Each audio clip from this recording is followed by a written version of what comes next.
दोस्तों ultimate India में अभिषेक सरकार का आप सबको नमस्कार। तो दोस्तों उम्मीद करता हूँ आप सब अच्छे होंगे, स्वस्थ होंगे। तो दोस्तों भारत सरकार ने नेशनल एजुकेशन पॉलिसी चेंज की है। जी हाँ दोस्तों, इंडिया का एजुकेशन सिस्टम बहुत सालों से चेंज नहीं हुआ, लगभग 34 सालों से चेंज नहीं हुआ और बहुत ज़्यादा ज़रूरत थी इंडिया के एजुकेशन सिस्टम को चेंज करने का। तभी दोस्तों जो इंडियन यूथ है, हमारे बच्चे हैं, वो वर्ल्ड लेवल पे compete कर पाएंगे और दोस्तों उनका इंटेलेक्ट लेवल जो है, दिमाग है, वो ज़्यादा बेटर काम करेगा। दोस्तों सबसे पहले 1968 में इंडिया की एजुकेशन पॉलिसी को चेंज किया गया था। उसके बाद 1986 में राजीव गांधी सरकार और 1992 में नरसिम्हा राव सरकार द्वारा एजुकेशन पॉलिसी में बदलाव किया गया। पर दोस्तों उसके बाद 34 सालों से एजुकेशन पॉलिसी में कोई भी चेंज नहीं हुआ और ये देखा गया कि वर्ल्ड लेवल से हमारा एजुकेशन सिस्टम पिछड़ता जा रहा था। और दोस्तों जो स्टूडेंट्स है वो रट्टाफिकेशन यानी कि रट्टा मारने पे ज़्यादा ध्यान देते थे, मार्क्स लाने पे ज़्यादा ध्यान देते थे और दोस्तों मार्क्स के हिसाब से बच्चों को जज किया जाता था। ये जो सारा सिस्टम था, इसकी वजह से भारत के एजुकेशन सिस्टम को बहुत ज़्यादा नुकसान होता था। बच्चों की सही कैपेबिलिटी को आगे नहीं लेके आया जा सकता था। इसलिए दोस्तों 2020 में एजुकेशन पॉलिसी को बदल दिया गया। दोस्तों हम आपको डिटेल में बताएंगे कि एजुकेशन पॉलिसी में क्या क्या बदलाव आया है। सबसे पहले हमारे चैनल को सब्सक्राइब कर लीजिए और ये वीडियो एंड तक देखिए। पूरे वीडियो में बहुत सारी जानकारियाँ आपको मिलेगी। अब तक दोस्तों हमारे एजुकेशन सिस्टम में 10+2 चलता था, यानी कि एक बच्चा 10 तक पढ़ता था, 10th में बोर्ड का एग्ज़ाम देता था। बोर्ड में आने वाले मार्क्स के हिसाब से उसको 11th और 12th में सब्जेक्ट मिलता था, यानी +2 में सब्जेक्ट मिलता था, कॉमर्स, साइंस या फिर आर्ट्स। पर दोस्तों ये सिस्टम अब चेंज कर दिया जा रहा है। 10+2 की जगह 5+3+3+4 का सिस्टम लेके आया जाएगा। पर दोस्तों इसमें आपके ईयर्स चेंज नहीं होंगे, 12 तक ही होगा। पर दोस्तों क्राइटेरिया चेंज हो जाएगा। दोस्तों इस एजुकेशन सिस्टम में जो पहला स्टेज है उसको फाउंडेशनल स्टेज का नाम दिया गया है, जो कि 5 सालों का होगा, 3 साल से लेके 8 साल तक। जिसमें से कि पहले 3 साल हर एक बच्चा किंडरगार्टन, प्ले स्कूल, आंगनवाड़ी, बालक वाटिका, इन सब जगहों पे पढ़ेगा और इन पे फोकस किया जाएगा कि खेल खेल में इनको हर चीज़ सिखाया जाए। कोई भी पढ़ाई का प्रेशर इनके ऊपर नहीं दिया जाए। बस इनको खेल खेल में जो भी आसपास की चीज़ें हैं, ज़रूरी चीज़ें हैं, बेसिक चीज़ें हैं, वो सब सिखाया जाए।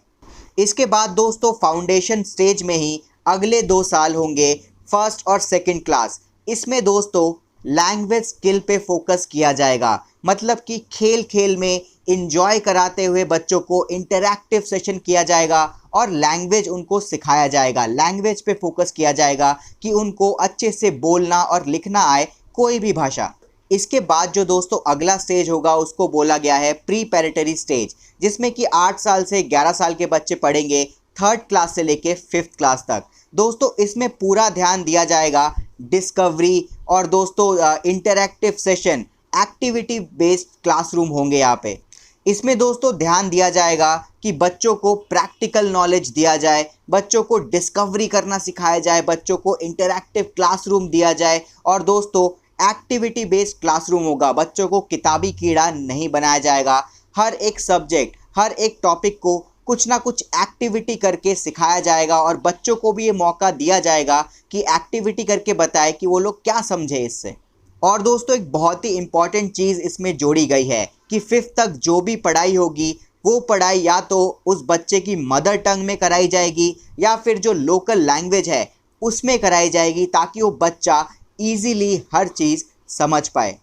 हर एक बच्चे को 3 लैंग्वेजेस सिखाई जाएंगी, जो कि उस स्टेट के ऊपर डिपेंड करेगा जहाँ पे वो बच्चा रहता है। वो स्टेट तय करेगा कि वो लैंग्वेजेस कौन सी होगी। मान लीजिए एक बच्चा वेस्ट बंगाल में रहता है, तो वेस्ट बंगाल स्टेट ये तय कर सकता है कि उसको बंगाली, हिंदी और इंग्लिश, ये 3 लैंग्वेज सिखाया जाए।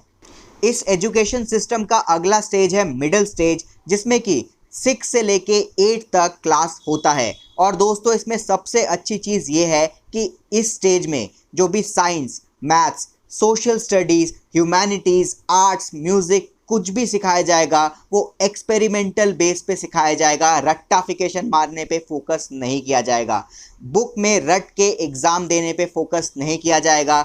हर एक बच्चे से जो भी उसका इंटरेस्ट है उस पे लेके एक्सपेरिमेंट्स उनके साथ होंगे कि उनको कैसे और एक्टिविटी करा के कैसे एक्सपेरिमेंट करा के दिखाया जाए कि ये चीज़ हमारी रोज़मर्रा की ज़िंदगी में कैसे इस्तेमाल होगा और कैसे आप इजी वे में इसको सीख सकते हैं। ग्राफिकल मेथड से इन्फोग्राफिक्स बनवा के ये सब चीज़ें सिखाया जाएगा।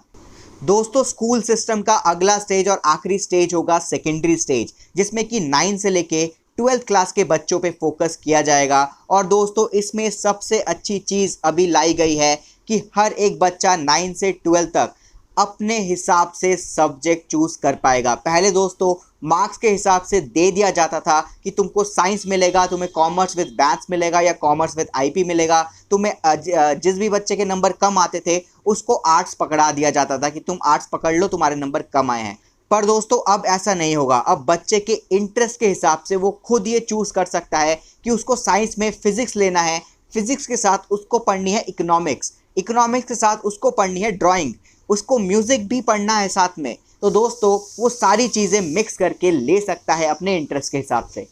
अब से दोस्तों बोर्ड के एग्ज़ाम में भी कम फोकस किया जाएगा, बोर्ड के एग्ज़ाम को और इजी बनाया जाएगा, ग्रेड सिस्टम पे ज़्यादा फोकस किया जाएगा। और दोस्तों अगर मार्क्स सिस्टम भी आएगा तो मार्क्स के हिसाब से बच्चे को जज नहीं किया जाएगा कि वो कितना इंटेलिजेंट है। ये सिर्फ टीचर्स के लिए होगा, ये देखने के लिए और कैसे इम्प्रूवमेंट किया जाए। और दोस्तों सबसे अच्छी बात है, वर्ल्ड से टक्कर लेने के लिए, पूरी दुनिया से टक्कर लेने के लिए, टेक्नोलॉजी में टक्कर लेने के लिए हर एक बच्चे को आर्टिफिशियल इंटेलिजेंस और कोडिंग भी सिखाई जाएगी। डिजिटल फील्ड से रिलेटेड और भी कई सारे सब्जेक्ट इंट्रोड्यूस किए जाएंगे जो कि बच्चे को आगे आने वाले फ्यूचर में बहुत ज़्यादा हेल्प करने वाला है। एक और बहुत ही अच्छी चीज़ और बहुत ही ज़रूरी चीज़ इंट्रोड्यूस की गई है, मेंटल हेल्थ चेकअप। जी हाँ दोस्तों, स्कूल में हर एक स्कूल में एक काउंसलर रखा जाएगा जो कि बच्चों के मेंटल हेल्थ पे ध्यान देगा। उनके ऊपर ज़्यादा प्रेशर तो नहीं पड़ रहा, सीखने में उसको मुश्किल तो नहीं हो रही, या फिर कोई और टेंशन तो नहीं है उसे, कोई और प्रेशर तो नहीं है उसे। इन सब पे फोकस किया जाएगा और उस बच्चे की काउंसलिंग की जाएगी। साल में एक बार एनुअल हेल्थ चेकअप भी किया जाएगा। और दोस्तों साल में कुछ दिन ऐसे होंगे जो कि नो बैग डेज होंगे, यानी कि बच्चे को उस दिन स्कूल में बैग लेके नहीं आना पड़ेगा। और दोस्तों जब भी बैग लेके आना पड़ेगा, बैग का बोझ कम करने पे फोकस ज़्यादा होगा। इसके अलावा बच्चों के स्पोर्ट्स एक्टिविटी में भी बहुत ध्यान दिया जाएगा। उनको क्या न्यूट्रिशन लेना चाहिए, उनको क्या खाना खाना चाहिए, उनको कौन सी एक्सरसाइज करनी चाहिए, इन सब पे भी फोकस किया जाएगा। इसके अलावा दोस्तों जो डिफरेंटली एबल्ड बच्चे हैं उनके ऊपर भी स्पेशल फोकस रखा जाएगा ताकि वो कुछ सीख पाए। उनके लिए स्पेशल सब्जेक्ट्स लेके आया जाएगा ताकि फ्यूचर में उनको सरवाइव करने में ज़्यादा दिक्कत ना हो और वो भी एक अच्छा एजुकेशन ले पाए और आगे जाके अपना करियर बना पाए। ये दोस्तों बहुत ही अच्छे स्टेप लिए गए हैं, बहुत ही ज़रूरी स्टेप लिए गए हैं। बहुत ज़्यादा ज़रूरत थी इन स्टेप्स की इंडिया के स्कूल सिस्टम को, एजुकेशन सिस्टम को बदलने की। तो दोस्तों और ऐसे वीडियोस देखने के लिए सब्सक्राइब करें हमारे चैनल को। जय हिंद दोस्तों।